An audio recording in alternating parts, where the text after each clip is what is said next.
Hello guys, good morning! Welcome to my channel, welcome to my vlog.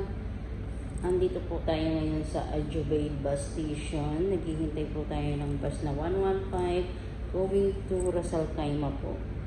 Pupunta po tayo ng Ras Al Khaimah po ngayon dahil may interview po ako ngayon dun sa area na yon. So kailangan po maging maaga magbiyahe kasi medyo malayo siya. 1 hour ang biyahe papunta doon. So, eto po, maghintay tayo ng bus. Hindi ako pwedeng mag-taxi kasi mahal.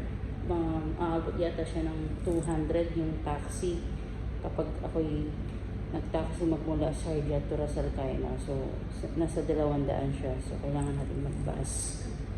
Yun nga lang, pag nag-bus, hintay-hintay lang. Sabi at 7 o'clock ang dating ng bus. And then, makakarating siya ng Ras Al Khaimah ng 8:15. So, sakto lang. Ang aking interview is 9 to 11. So, malayo siya. Malayo siya dito sa area ko. So, hello guys. Dinagtog po na tayo sa bus ngayon. Hinihintay po ng oras ng pagpalis ng bus. So, try pa pumuntang Ras Al Khaimah. So, mag-travel na tayo yan papunta doon. Diba? Malayo. Ang hirap maghanap ng trabaho.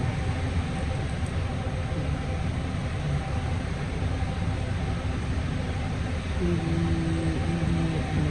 kadali maghanap ng trabaho dito. Kahit saan lugar kailangan mong pumunta talaga sa biyahe. Sige po, update ko po kayo later.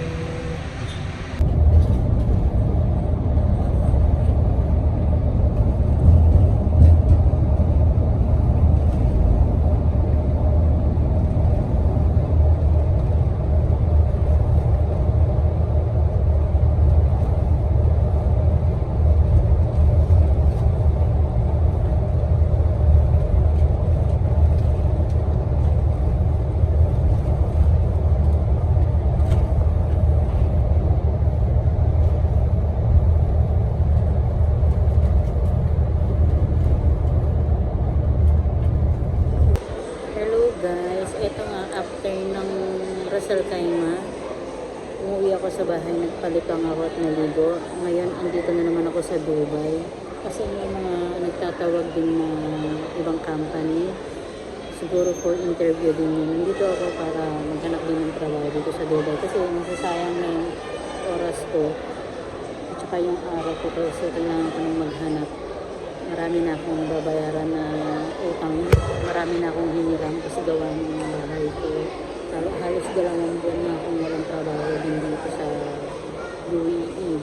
So, yung mga dapat pa akong masasahod kasi nga lang yung mga naging employer ko ayaw nilang ibigay yung sahod ko. So, kailangan ko nang gumawa ng action ba? Hindi ko na kailangan hintayin yun. So, kailangan maghanap talaga ako trabaho. Ngayon dito ako sa Al Ghurair para yun nga mag-update ng CV sa mga mag-applyan. Kaya kapagod. Kaya ito, kain muna ako dito. After Ras Al Khaimah, Dubai naman. Ang hirap talaga. Grabe.